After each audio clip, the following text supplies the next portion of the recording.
Stocks को देखिए, वहाँ पे आपको अच्छी खरीदारी देखने मिल रही है, भले वो राइट्स हो, भले वो आरबीएनएल हो, इन स्टॉक्स में अच्छी खासी खरीदारी है।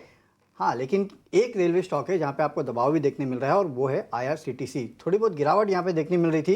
फिलहाल देखेंगे किस तरह की चाल चल रही है, चाल देखने मिल रही है स्टॉक में। सचिन जी, कोई स्टॉक पसंद आ रहा है रेलवे में, और ये आईआरसीटीसी में क्या करना चाहिए सर, इसके लेवल्स क्या कहते हैं?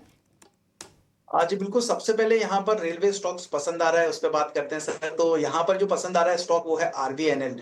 लोअर साइड में एक इमीडिएट सपोर्ट एरियाज थे स्टॉक के करीब 410 के आसपास में, एंड अराउंड दैट लेवल से ही स्टॉक जो है वो रिवर्स होता हुआ नजर आया है। आज के ट्रेडिंग सेशंस में वॉल्यूम के साथ में बाइंग इनिशिएट होती हुई दिख रही है और एक रिकवरी मूव नजर आ रहा है। मुझे लग रहा है आरबीएल बैंक के अंदर एक मोमेंटम्स कंटिन्यू हो सकता है। अपसाइड में जो लेवल्स रहेंगे वो करीब 450 460 तक के रहेंगे, जो इमीडिएट लेवल्स एक बार टेस्ट करता हुआ नजर आ सकता है कमिंग डेज में। डाउन साइड में 410 जो सपोर्ट है वो इंटैक्ट है यहाँ पर, जिसको as an stop loss consider किया जा सकता है अगर कोई करंट मार्केट प्राइस से यहाँ पर पोजीशंस इनिशिएट करता है तो।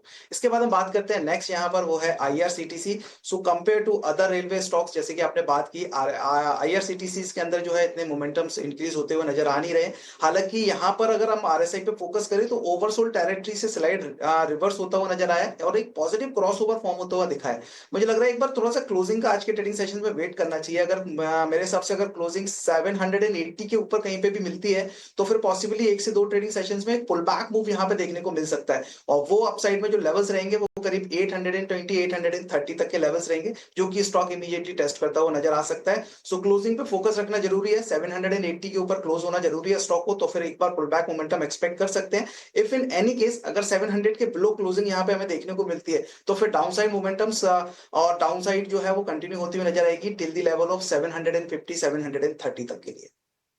ठीक है, तो ये है राय इस वक्त रेलवे शेयरों पर। आईआरसीटीसी भी देखिए रिकवर होता हुआ साफ तौर पर। राजेश जी, जरा बैंकिंग पर फोकस कीजिए। आज हम देख रहे हैं खासतौर पे पीएसयू बास्केट पर मैं आऊंगा, क्योंकि रिटेल इन्वेस्टर्स की जो ज़्यादा दिलचस्पी रही है वो जिन स्टॉक्स की मैं चर्चा करने जा रहा हूं उन पर रही है। एसबीआई सबसे पहले ज़रा देखिए, 1% से ज़्यादा की मजबूती यहाँ पर देखने को मिल रही है। इंडियन ओवरसीज बैंक लगभग 2% ऊपर। बैंक ऑफ बड़ौदा देखें तो यहां पर भी ये हरे निशान में कारोबार, हालांकि फ्लैट कारोबार।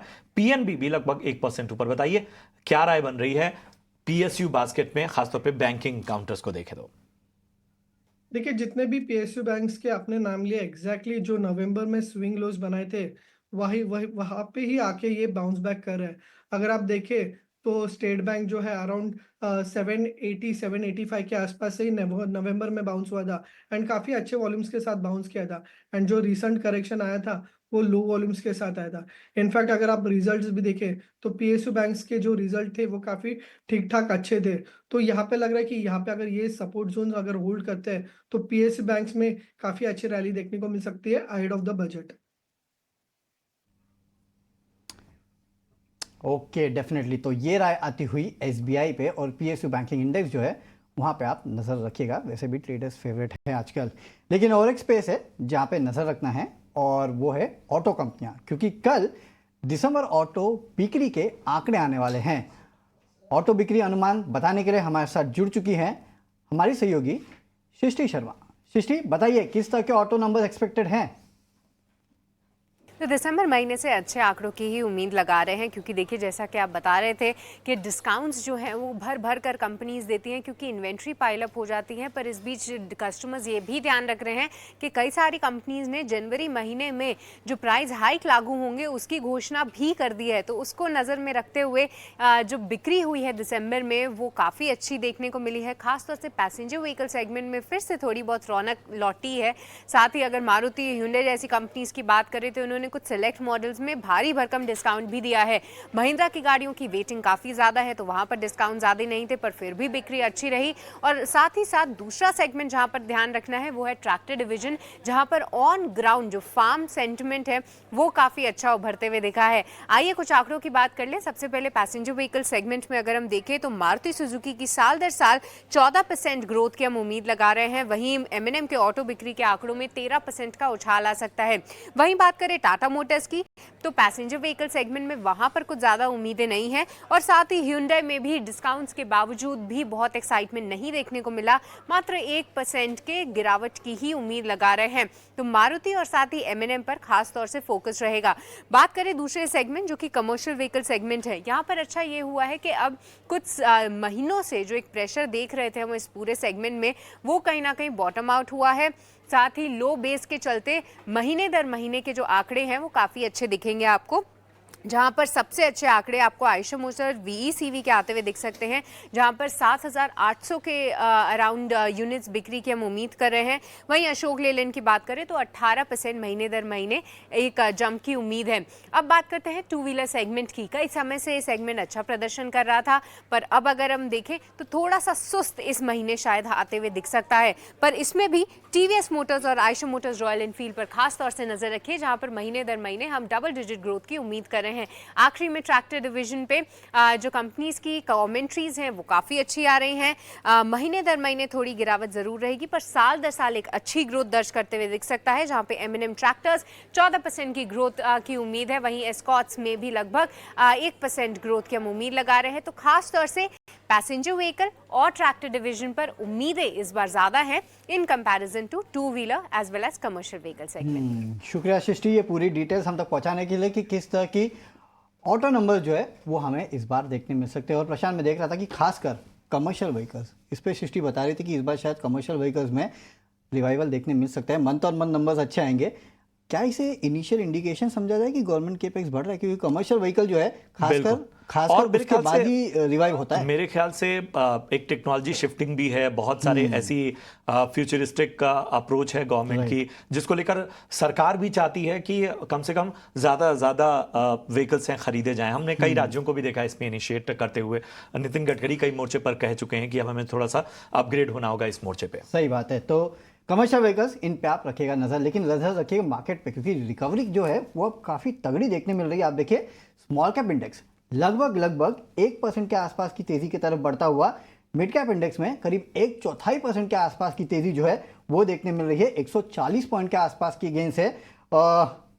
निफ्टी, सेंसेक्स सबके सब जो है वो हरे निशान में काम कर रहे हैं। तो ब्रॉडर मार्केट में भी अच्छी खासी खरीदारी जो है वो यहाँ पे साफ समझ में आ रही है। केवल एक बैंक निफ्टी है जिसमें अभी भी करीब 40 पॉइंट के आसपास की गिरावट है। तो लेट्स होप कि बैंक निफ्टी भी जो है वो अच्छा खासा रिकवर कर सकता है अभी भी, क्योंकि करीब 1.5 घंटे के आसपास का ट्रेडिंग सेशन बचा है।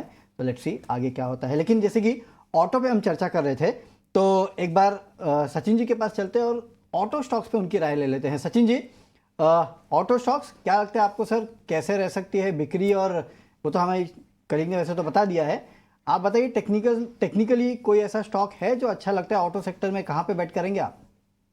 जी बिल्कुल वरुण जी, यहाँ पर अगर मैं बात करूं तो जैसे कि बात चल रही थी कमर्शियल्स की एंड ट्रैक्टर सेगमेंट्स की स्पेसिफिकली, तो यहाँ पर एक स्टॉक है एस्कॉर्ट्स। इसके अंदर एक अच्छे रिवर्सल फॉर्म होते हुए नजर आया। स्टॉक में करीब 3100 के आसपास से एक बॉटम फॉर्म हुआ है और वहां से जो है एक फर्दर रिवर्सल्स दिखाई दिए हैं स्टॉक के अंदर। साथ ही साथ में 2 से 3 ट्रेडिंग सेशंस पहले अगर हम पिछले हफ्ते में फ्राइडे की स्पेसिफिकली बात करें तो एक अच्छे वॉल्यूम्स जो है वो लौटते हुए स्टॉक के अंदर नजर आए हैं।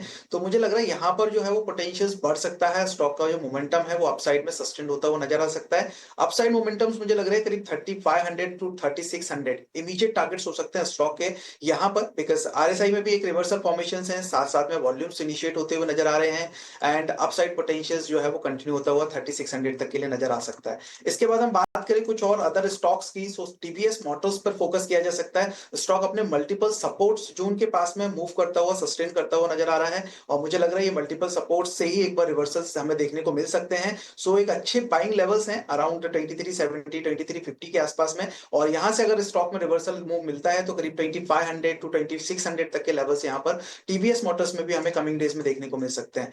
ऑन द डाउन साइड्स में अगर कुछ प्ले करना हो तो टाटा मोटर्स कंटिन्यूअसली वीकनेस दिखा रहा है, अंडर परफॉर्म करता हुआ नजर आ रहा है ओवरऑल ऑटो स्पेस के अंदर। सो यहां पर सेल ऑन राइज की स्ट्रेटेजीज रखेंगे। अदरवाइज आइशर मोटर्स हो, एस्कॉर्ट्स हो, M&M हो और टीवीएस मोटर्स हो, इन सारे स्ट्रक्चर्स जो हैं सारे चार्ट्स के जो स्ट्रक्चर्स हैं वो पॉजिटिव साइड में मूव करते हुए नजर आ रहे हैं, पॉजिटिव फॉर्मेशंस बनते हुए दिख रहे हैं। सो यहां पर एक बाइंग साइड्स की रणनीति इन पर्टिकुलर स्टॉक्स के अंदर रख सकते हैं। डेफिनेटली। तो टाटा मोटर्स ये एक अंडर परफॉर्मर रहा है पिछले कुछ महीनों में, अभी भी यहाँ पे आपको डाउनसाइड देखने मिल सकता है, तो सेल ऑन राइज की रणनीति जो है वो टाटा मोटर्स में अपनाई जा सकती है। लेकिन टीवीएस मोटर्स, एस्कॉर्ट्स, ये स्टॉक्स जो है वो यहाँ पे सचिन जी को काफ़ी पसंद आ रहे हैं। यहाँ पे आप खरीदारी करके चल सकते हैं। आयशा मोटर्स में भी खरीदारी करके चल सकते हैं। इनफैक्ट कुछ दिनों पहले डैम कैपिटल की एक रिपोर्ट आई थी और उसमें भी उन्होंने कहा था कि खासकर जो ट्रैक्टर सेगमेंट है उसमें आपको अगले एक साल में डबल डिजिट के आसपास के गेंस जो है, यानी कि जो ओवरऑल अर्निंग्स गेंस जो है वो आपको देखने मिल सकते हैं। तो इस पूरे सेक्टर पे नजर रखेगा। और एस्कॉर्ट्स तो देखिए यहाँ पे सचिन जी को भी पसंद आ रहा है।